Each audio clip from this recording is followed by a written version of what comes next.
medicalization is a well-worn concept in the social sciences in which something that wasn't previously included in medicine comes to be grouped into a medical framework. So it is not the case that we can say, well, there's an inevitability to what's going to happen with this. The fact that it is well along the process does not mean that it's going to ever reach full institutional acceptance. So we saw people keeping records, trying to, in different ways, show that they were following a medical routine of use in how they took it and how they tracked what they took, and just taking sort of a semi-scientific approach to how they were approaching this. But part of what we should recognize they're trying to do with that is not just a sort of superficial, I want this to look medical. They're looking for a consistent experience. They want to know if I take this much, I'm going to get the kind of result from it that I expect, and I'm not going to be surprised. It can also have to do with, one of the key things we were concerned with in this book, stigma.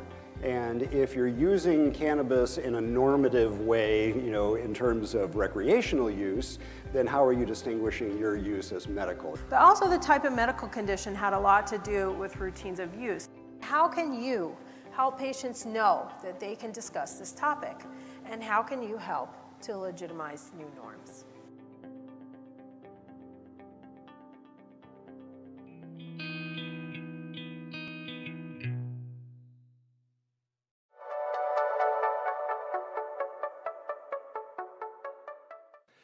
This is the medicalization of marijuana, medical cannabis legitimacy and stigma.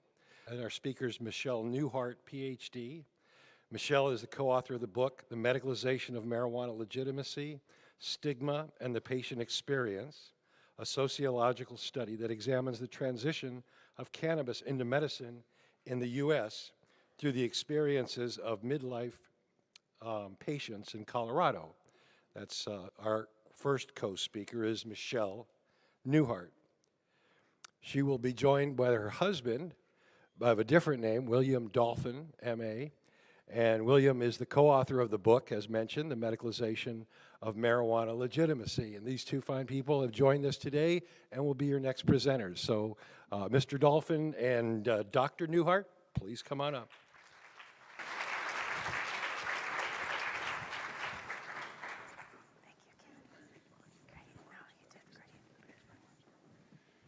Thanks for that great introduction, Ken.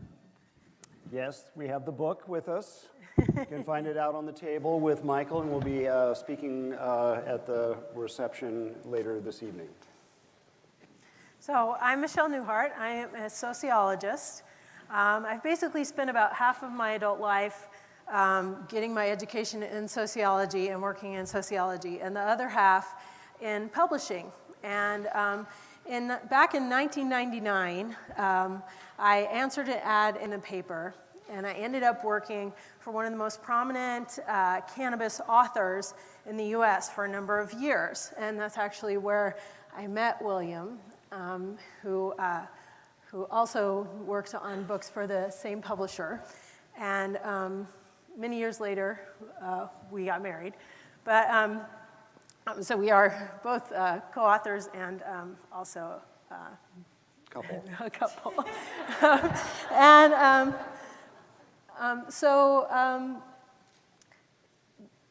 we take a sociological perspective on this. It was my dissertation work that we later transitioned into a book. And one of the things about this is we're about 20 years into this experiment of having state medical programs, but there really is, even though there's a lot of news and there's a lot of journalists who write books that relate to cannabis, there's not as much out there that's actually research-based in the social sciences. And so this study tries to fill that gap with some information that was based in Colorado. Again, it was an interview-based study with patients who were midlife or older, which meant that they were 30 years of age or older than that, and that ended up translating to an age range of 30 to 68. As you can see from our slide, 90% of our patients did qualify under pain. And we sampled to try to get the maximum diversity in the answers that we got from those patients. So that was how we approached the study. It was throughout the state, and we advertised it in locations to try to get people from really different backgrounds with really different perspectives and different life histories of use of cannabis. And even though a qualitative study cannot claim to be representative, it did reflect the characteristics of the patient population in Colorado at the time. And specifically, in terms of qualifying conditions, you can see that we were roughly similar to the conditions of the state overall. And also, when it came to demographics, our breakdown by area of the state, age, and gender was roughly similar to the state of Colorado's patient population at the time that we collected the data. So the premise of our book and of our talk today starts with the concept of medicalization. And medicalization is a well-worn concept in the social sciences in which something that wasn't previously included in medicine comes to be grouped in as a medical, into a medical framework. And so this can mean that it's included both institutionally in medicine. You know, the typical example for including something in medicine is that it's covered by your insurance, or you know, it's available for a prescription, it's covered by doctors' journals, but also culturally, like the use of medical language. When it's spoken about, people generally accept that that's the category in which it belongs. And so the thing about marijuana is that it is not complete in its medicalization, right? So, but we think that it follows the very process that you expect in medicalization. So this is based on the classic book by Peter Conrad about the process of medicalization in society. And we think we're at about stage 4 of legitimacy consolidation. So, and we feel like it's been following these exact steps as it's gone through. Now, medicalization is not necessarily a linear process. You can have more than one stage going on at the same time. You can have things move kind of backwards and forwards between stages. But the main point is that it's currently incomplete. It's also not predictive. So it is not the case that we can say, well, there's an inevitability to what's going to happen with this. The fact that it is well along the process does not mean that it's going to ever reach full institutional acceptance for a variety of reasons we'll touch on later. That's right. And so why don't you go ahead and speak to this? Yeah, so because the medicalization is incomplete, it creates a particular set of conundrums for patients and for clinicians, right? So some of them are relatively obvious, but one that we found in talking to patients was that the burden of legitimacy around their use falls on the individual. They don't have the same sort of social support in terms of, well, you know, here's my prescription from my doctor and this is a medicine everybody recognizes. So that means that they have to engage in a particular set of behaviors to establish that interpersonally and for themselves. So one of the things that we were concerned with, you know, in looking at this was, well, to what degree does the use of medical cannabis resemble or differ from the use of other medicines? And looking at it, well, the answer was? There are a lot of things that marijuana has in common with other medicine, and one of them is just the strategy of use. And so in Nikki Britton's work on the use of pharmaceutical medicines, when she looked at people's behavior around medicines, she really found that we see this, she termed it a mini-max strategy, and that's because they try to minimize both the symptoms of the illness or disease and the side effects of any medication that they're taking in order to maximize functionality in life.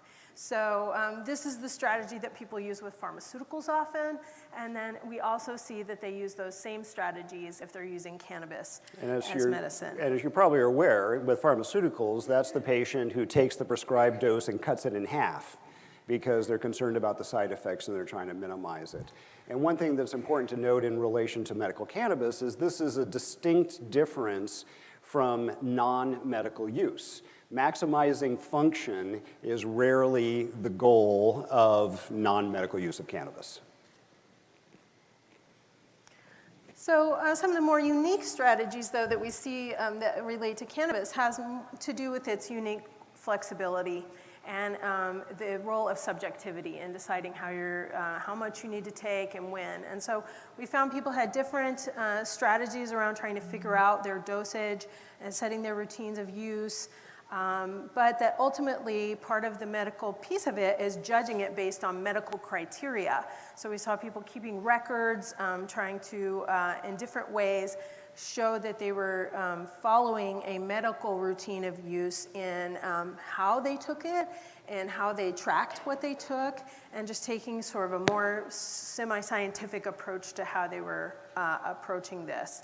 And the flexibility and the subjectivity are both things that can play into that doctor-patient relationship and their general relationship with healthcare as well, because it becomes hard to specify for individuals exactly what they should do. Part of it ends up being experimentation and the flexibility of cannabis itself.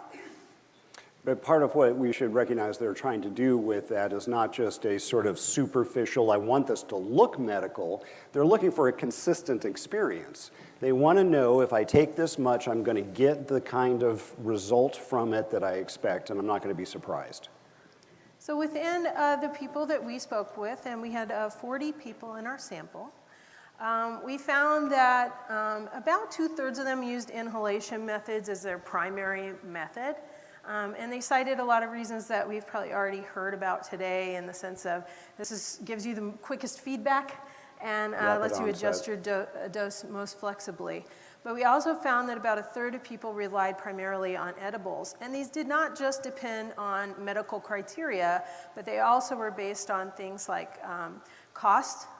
So could you afford to use edibles when edibles generally cost more than purchasing flower, and that may stretch longer, and depending on what your budget is like, that may be the route that you feel you have to go because you can't afford to keep up with what you would require to take something else. Another piece of it was aesthetic experience. And people's just personal preferences. Some people don't like smoke, right? They don't like how it smells, they don't like the experience, they don't like associations with it. They may have grown up in a household of tobacco smokers and they want to distance themselves from that. It can also have to do with, one of the key things we were concerned with in this book, stigma.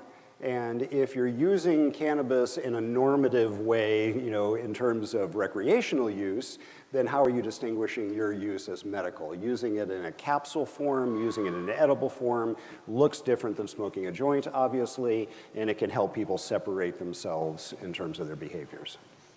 And finally, perception of control had a lot to do with it. So feeling like they did understand that they could take a certain amount and they were going to have a consistent or predictable effect, and it wasn't going to derail their day because it was stronger or not as effective as they had expected it to be able to carry on with daily life. So those were some of the factors that we found. But also the type of medical condition had a lot to do with routines of use, because it has to do with whether or not you have an intermittent or a constant condition that you're treating. And so that affects whether or not you need it to last throughout the day to mitigate pain, for instance, or whether you're trying to prevent certain symptoms from recurring, but you can take it, say, overnight, and then that the medical benefit lasts throughout the day, but you've slept through the part that maybe you didn't want to be a part of your day, so you were functional during the day. So Frank is a great example. He was a cancer patient. He had stage 4 cancer, and when he talked about his cannabis use routine, he said, it depends on the day and what you've got to do, how you're feeling. I mean, some days you're just going like, I don't want to do anything, so I'll just go to the garage, which was where he would smoke his cannabis early, but usually I try to stay working until 3 or 4 in the afternoon, sort of pick it up then, because that's kind of shut down time on whatever I could do that day. So a lot of patients had similar strategies to this, where they talked about kind of when they were trying to be functional and how they could manage that around whatever their dosage routine was going to be. So all-use medical, right? I mean, this is a core question. Dennis Perrone brought us this many years ago. And there are, of course, folks who make an argument that if you're using it consistently, you're using it in some sort of self-therapeutic way. What we found with the patients we talked to is they did make distinctions. And it largely fell along lines of, well, what kind of medical condition do you have? The more serious the condition, the more persistent the condition, the more time you spend in the patient role in a day, then the more readily people would say, well, yeah, your use is medical. So again, like Frank, if you got stage 4 cancer and you're at the end stages, we don't care what the setting is. You could be wearing tie-dye and at a party and smoking a joint, and we're still going to say that's medical. Right? But if you are someone where there's, it's an intermittent problem, well, then we start making distinctions even if you're a fellow patient. Now, what they did say is, not here to judge. So they didn't want to be the one to say, well, this person's okay, that person's not. Much more a sort of live and let live, respect each other kind of approach. Yeah, patients tended to, even if they made a comment about people being in the system who weren't there for medical reasons in Colorado at that time, they tended to back themselves up from that position and say, listen, you don't know what kind of pain other people are going through, and having empathy for people who may look able-bodied, but you don't know what condition they have. And so this is another factor that comes into this is all-use medical in the sense of who needs to create legitimacy or fight stigma because of the double stigma around having a medical condition, and whether or not that medical condition is visible just in a public setting of that person. And of the 40 people that were in our study, only 2 were visibly sick in any way. Everybody else could have passed for a normal, healthy person. The 2 that it was obvious, one was in a wheelchair, the other one was blind. So they were very clearly, upon meeting them, had something that put them in a certain category where you might understand that about who you're dealing with. But the patients were especially sympathetic to the fact that other patients may be fighting that fight of just people even understanding that they had something going on that they weren't disclosing. So another piece about the medical versus recreational is that where do we draw the line at the individual level in a personal, discrete instance of use between the cessation of pain and enjoyment? While the law and the policy makes a bright line and says, well, this is medical over here, this is adult use over there, for the individuals, the line is not so bright. It's a more porous kind of situation. And Beth's example is a great one here. Beth was a Jehovah's Witness. And so she had particular kind of beliefs around self-harm and could not smoke for that reason, but would use cannabis in other forms. But as we can see here, Beth talking about, so we're switching genders here to read these, right? Yeah. Beth, I'm kind of back and forth with that. While I would like to be able to tell you that I only medicate when I hurt, I can also tell you that at my age, you pretty much hurt most of the time. So I could always in reality tell you, yes, I take it for pain, and that's the only reason. But I'll choose to relieve my pain like 15 minutes before Frasier comes on, because what do they say about laughter? It's the best medicine.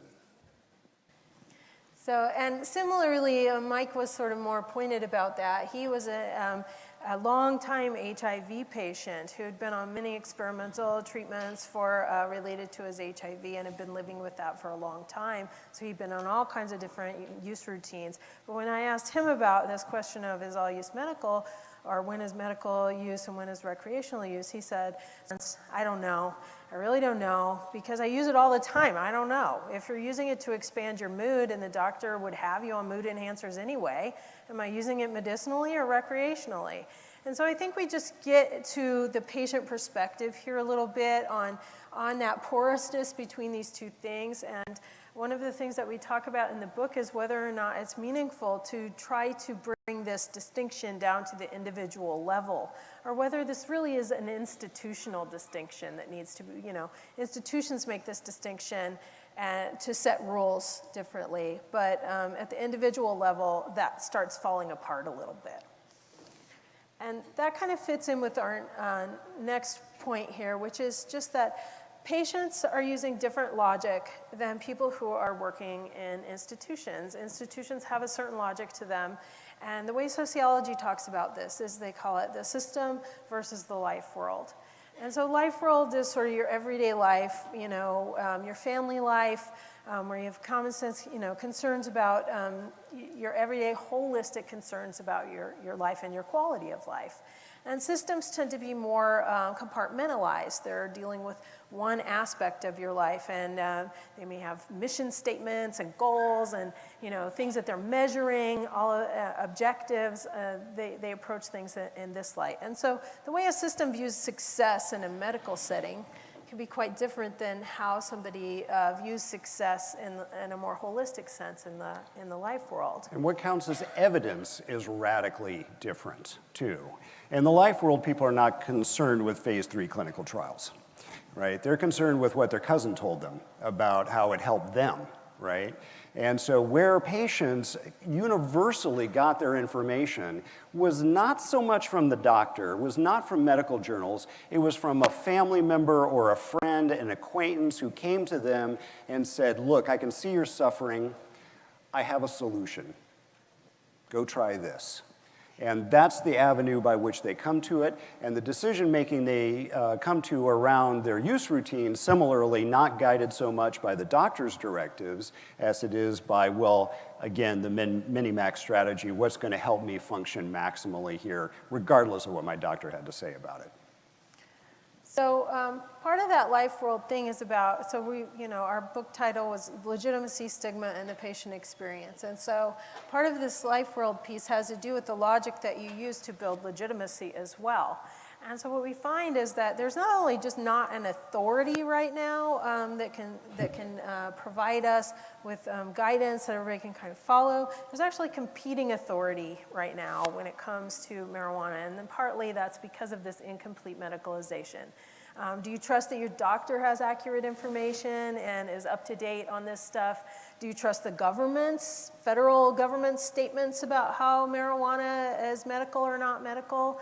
Or do you trust, your cousin or a naturopathic doctor or alternative practitioner around this, or your own history of use and knowledge that it's safe above all? So from a clinical perspective, one thing to be really aware of here is that every patient who's going to consider using medical cannabis has had to make the decision that the FDA doesn't know what they're talking about, right? NIDA doesn't know what they're talking about. So they've already set themselves up somewhat oppositionally to the established authorities that usually are the ones we turn to for decisions about what counts as medicine and how to use it, right? So that tension comes into a visit to the doctor's office as well. Absolutely. And part of that thing when legitimacy is moving in lateral networks. So again, friend of a friend, what your cousin said, your nephew recommended it to somebody, however those lateral networks work, is that they tend to be full of partly right and partly wrong information. There was not a single person, no matter, first of all, our patients the patients in this study tended to be have fairly educated themselves on this option before they embarked on trying to explore it. They knew a lot about cannabis, more than the general public. But they all had something wrong as well. So every single person. In listening to what they had to say, they all quoted something as something they had heard somebody else say, and it wasn't accurate. So everybody kind of comes to you with a mixed bag of information that includes some things that are right, some things that are inaccurate. So stereotype, stigma, and cannabis use. Just a real quick primer on how we're using those terms. So stereotypes are things that are sort of in the cloud of cultural knowledge. They're things we all know. Whether we actually subscribe to the belief of that stereotype or not, it doesn't matter. We still know what they are because they're just part of the lexicon of our culture, right? So, but stigma. That's the interaction. That's the thing that happens between individuals. That's when the stereotype gets invoked and gets placed on somebody and affects that other person. Stereotype threat is slightly different. That's the anticipation of the stigmatizing act, right? So I'm going to edit my behaviors. I'm going to edit what I'm going to say to you because I have a sense that I might end up getting stigmatized in this. And this is, of course, something that comes into play in the clinical setting. Doctors and nurses, authority figures, and when the patient comes in, they do have a concern for how they're viewed by their healthcare provider. And that can absolutely come into play in terms of their anticipation of what's going to happen. So what we ended up finding is our book kind of follows individuals, it follows their story from the patient perspective through all the decisions you have to make if you're going to participate in this process, from the decision to decide to try it, to how you broach the topic with your doctor, to how you decide your use routine, to how you decide to talk to other people about it, and how you manage risks and stigma around it. And so what we found was that 50% of the patients in the study, so 20 of the people in the study, went directly to what they termed the Dr. Mill, or in other words, doctors that they knew were making cannabis recommendations. But 80%, over 80% ended up there. So even if they broached the topic with their doctor ultimately didn't sign the paperwork, and they ended up having to go find a doctor who would sign that type of paperwork in order to qualify. We were just talking about this, about how medical cannabis is a little different because people do have these specific guidelines in a lot of states where they know whether they qualify for it or not. A lot of times they have already been diagnosed with whatever their problem is for maybe months or years or even decades, and this is a new option that's available and they know whether they qualify legally. So the doctor isn't necessarily in the same diagnostic role when it comes to thinking about whether cannabis is appropriate for that person. They're more of a gatekeeper to entry, just like one of the comparisons we make in the book is with making disability designations, in that they decide whether that person really fits the qualifications or not. So what other research has shown that looked at the doctors is that their willingness to sign those recommendation forms had less to do with their understanding of the science or their training than it had to do with their personal attitudes going into it. Not surprisingly, right? I mean, stereotype and stigma is not just something that affects the patient, the user. It comes into the healthcare setting in terms of whether or not physicians are willing to be associated with it or not, and feeling like they will be judged by their peers if they're writing recommendations, even one. And this is a significant issue. As we can see here in Conrad and Reed's study, 46% of family physicians in Colorado in 2013, so been going on for a while in Colorado, 46% said never, not appropriate, period. 19% was the sum that said, yeah, a doctor can recommend it, should recommend it for some conditions. So still, even within Colorado, widespread skepticism, no matter what the clinical studies say. And Conrad and Reed have continued to do work on this area of how doctors and patient interactions, how doctors feel about recommending cannabis. And this is a 2018 study in which they found that they surveyed patients of all types, not specific to medical cannabis, but they did ask them if they used medical cannabis. And the doctors. This was a dual survey, so yes. they surveyed the physicians and the physicians' patients and asked the patients, are you using medical cannabis? Did you talk to the doctor? Ask the doctors, how many of your patients are using medical cannabis? Guess what? The numbers don't match. Yeah. Half of the patients not telling their doctors. Exactly. So as this says, over half of primary care physicians were aware that their patients were using cannabis. And obviously, this is a significant concern, right? I mean, as clinicians, you need accurate information from your patients. If your patients are not going to disclose significant therapeutic activity that's going to mask symptoms, that's potentially a problem, right? I mean, there's reasons we need to know what folks are up to. So making a safe space for communication is a critical role in the clinical encounter. So we wanted to talk a little bit about the last part of our book, in which we talk about how cannabis users form a thought community.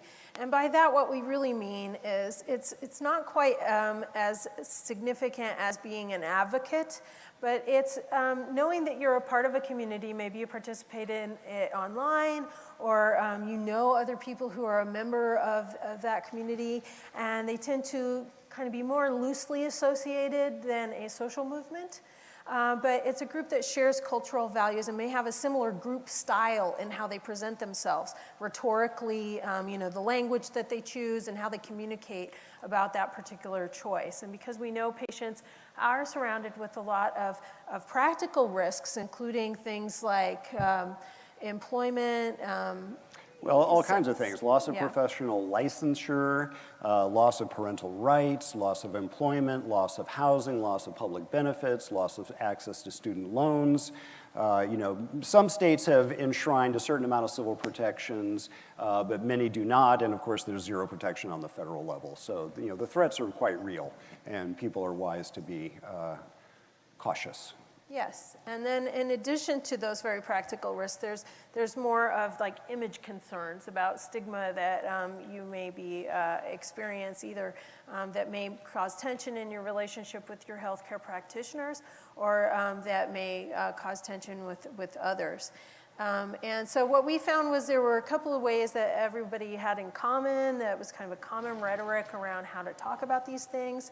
So the first one was anti-establishment views, and this was just this idea that the state shouldn't be able to tell you, that it should be a relationship between your doctor and you deciding what the best treatment is, rather than being dictated down to you. And I love Frank, because he says, who's the government to tell you what you should be taking or not taking? I mean, if I firmly believe that chocolate syrup would make me feel better, I'd go drink chocolate syrup. But don't make a law that says I can't do that.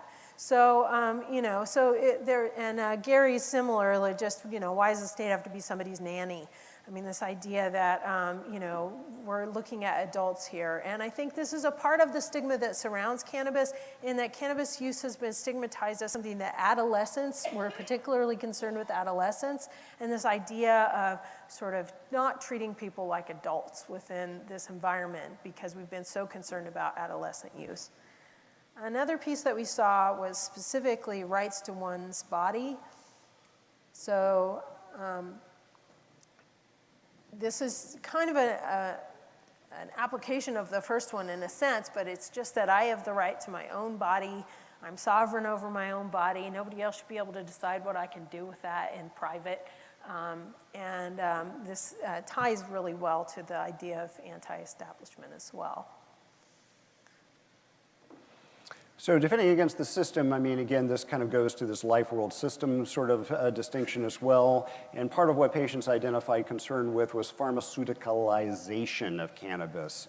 There was a real attachment to wanting to keep whole plant therapeutic options. There was a concern that if Big Pharma becomes involved, then it becomes much like their experience with other medications, and the profit motive begins to drive the entire circumstance, and there was concern for making sure that didn't happen. At the same time, there was a significant number of patients who just really want the insurance company to pay for the medicine. And to see that kind of full institutional acceptance that helps resolve some of this legitimacy problem around it. And this is a way of attributing motives to other people who may be opposing what's going on with this. And so I'm not just saying, they have pure motives and I'm wanting to get high. It's like, no, they have other motives that could be questioned as well, and that are keeping me from medicine. And then the last one is to each his own style, and that's the concept that it's not their job to convert you to believe in this thing in the way that they do. They hold pretty firm in their own belief about it, and if they encounter people who seem oppositional, they are not necessarily going to take it upon themselves to change your mind. Everybody's entitled to their own opinion kind of thing. So this laissez-faire kind of libertarian almost view about it was an important factor in what people expressed around their views on cannabis. And so we know that one of the things facing patients when they think about this lack of legitimacy and the legitimacy that they have to create in interactions comes down to uncertainty. Right, a fear of stigma. You know, how are you going to react to me if I ask about this? How are you going to react to me if I tell you that I've been using it or I'm considering using it, right? Now, there's two sides to this. So we have the little sign here, you know, medical marijuana smoking here, right? Well, does that help or hurt? It's hard to know. Because one thing the patients did identify was if they were going to that Dr. Mill, the cannabis clinician, if the interaction did not look professional, if it did not meet the standard of a normal medical encounter, they felt like it was lacking legitimacy. They did not want a sort of specialty service for it, right? They needed it to be a regular doctor providing regular care. But at the same time, there's got to be an avenue to talk to them so that you get accurate information. And you know, we're really delighted to be talking to nurses today because I think all of y'all are the ones best equipped to have that. I mean, you know, you talk to patients more than the doctors do, right? And you are, in many sense, more accessible, a lower risk level perhaps for the patient in terms of disclosure of things, right? So it could very well be that you have the opportunity that the doctor does not in terms of broaching the subject or facilitating that conversation so that you can get accurate information and provide optimal care. And so the thought we want to leave you with, based on this idea that patients have, that there's uncertainty, that they're creating legitimacy in those interactions, and they're uncertain of how you're going to respond, is just how can you help patients know that they can discuss this topic? And how can you help to legitimize new norms? And we don't have an answer for you, but we hope some of the things we've had to say today help spark some ideas around how we might make the environment less uncertain for patients so they know that they can at least bring it up and talk about it. So thanks for your time. Yeah, thank you.